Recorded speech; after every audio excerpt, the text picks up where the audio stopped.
పట్టభద్రుల గళం బలం మన ఆల్ఫోస్ డాక్టర్ వుట్కూరి నరేందర్ రెడ్డి ఉమ్మడి కరీంనగర్ మెదక్ నిజామాబాద్ పట్టభద్రుల ఎమ్మెల్సీ అభ్యర్థికి మొదటి ప్రాధాన్యత ఓటేద్దాం, అత్యధిక మెజారిటీతో గెలిపిద్దాం.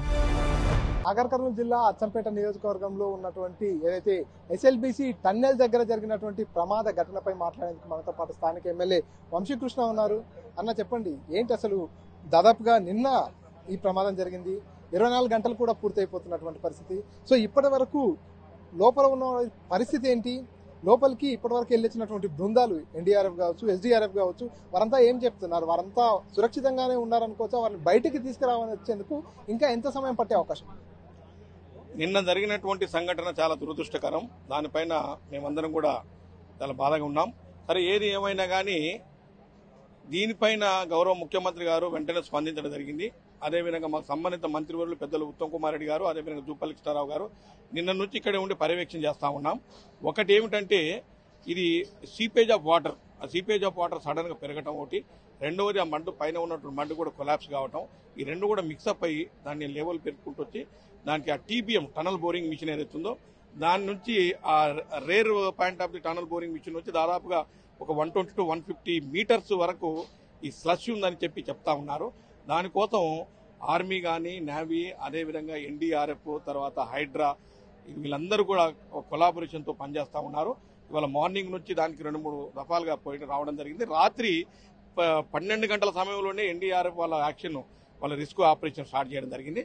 అయినప్పుడు కూడా దీన్ని ఏ రకంగా వాళ్ళ లోపలికి వెళ్లి వాళ్ళని అక్కడ చిక్కుకున్నటువంటి 8 మందిని సురక్షితంగా తీసుకురావడం కోసం రాష్ట్ర ప్రభుత్వం గౌరవ ముఖ్యమంత్రి గారితో పాటుగా ఇక్కడున్న మంత్రులు మేమందరం కూడా దాన్ని పర్యవేక్షణ చేస్తా ఉన్నాం. అన్నిటికీ మించి ఏమిటంటే, ఈ సంఘటన దీన్ని రాజకీయం చేయడం, ప్రతిపక్షాలు రాజకీయం చేయడం అనేది అత్యంత బాధాకర విషయం. ఒకటి, దీనికి పరోక్షంగా ఈ సంఘటనకు పరోక్షంగా కేసీఆర్ గారే కారణం ఎందుకంటే, మేము 2006లో స్టార్ట్ అయ్యి 2007లో టీబీఎం వరకు స్టార్ట్ అయింది. 2007 నుంచి 2014 వరకు అంటే 7 సంవత్సరాల్లో 28 కిలోమీటర్లు తవ్వడం జరిగింది ఇది కాంగ్రెస్ పార్టీ ప్రభుత్వంలో. మరి ఆ ప్రభుత్వం పోయిన తర్వాత కొత్తగా రాష్ట్రం వచ్చిన కొత్త రాష్ట్రంలో కేసీఆర్ గారు సీఎం గారు ఉన్నప్పుడు కేవలం 5 కిలోమీటర్లు తవ్వారు 10 సంవత్సరాల్లో. 7 సంవత్సరాలు 28 కిలోమీటర్లు తవ్వితే 10 సంవత్సరాల్లో 5 కిలోమీటర్లు తవ్వింది. అంటే నెగ్లెక్ట్ చేసిండ్రు, ఈ టనల్ వర్క్ ను నెగ్లెక్ట్ చేసిండ్రు.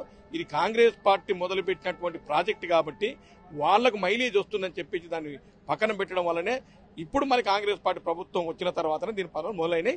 దాన్ని కూడా గ్రీన్ ఛానల్ ద్వారా డబ్బులు కూడా పే చేశాం. ఒక్కటి ఏమిటంటే, ఇవాళ దీన్ని రాజకీయం ఎందుకు చేస్తున్నా ఉన్నారంటే, దీన్ని ఏదో రకంగా కాంగ్రెస్ పార్టీని ముఖ్యమంత్రి గారిని డిఫేమ్ చేయాలని. ఇది కాకుండా నేను ఒక్క క్వశ్చన్ వేస్తా కేసీఆర్ గారికి. 2020 ఆగస్టు 20 నాడు 9 మంది లెఫ్ట్ పవర్ హౌస్ లో చనిపోయినారు. That's fire accident. ఆ ఫైర్ యాక్సిడెంట్ వెంటనే ఆ ప్రభుత్వం స్పందించలే.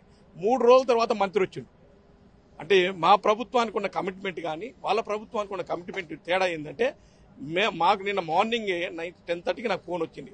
లచ్చంపేట సిఐ గారు, డీఎస్పీ గారు ఫోన్ చేస్తే నేను వెంటనే మా మంత్రులకు, ముఖ్యమంత్రి గారికి అందరికీ చెప్పడం జరిగింది. వెంటనే వితిన్ 1.5 అవర్లో మా మంత్రులు ఇక్కడే రావడం జరిగింది.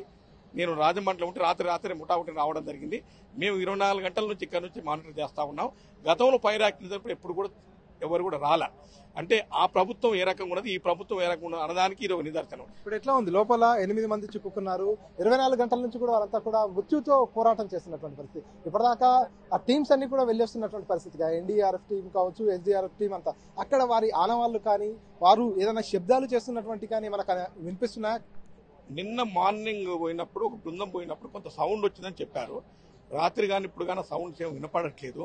మరి మేమందరం కోరుకునేది ఏంటంటే, భగవంతుని ప్రార్థించేది ఏంటంటే వాళ్ళు సురక్షితంగా ఉండాలని మేము భగవంతుని కోరుకుంటా ఉన్నాం.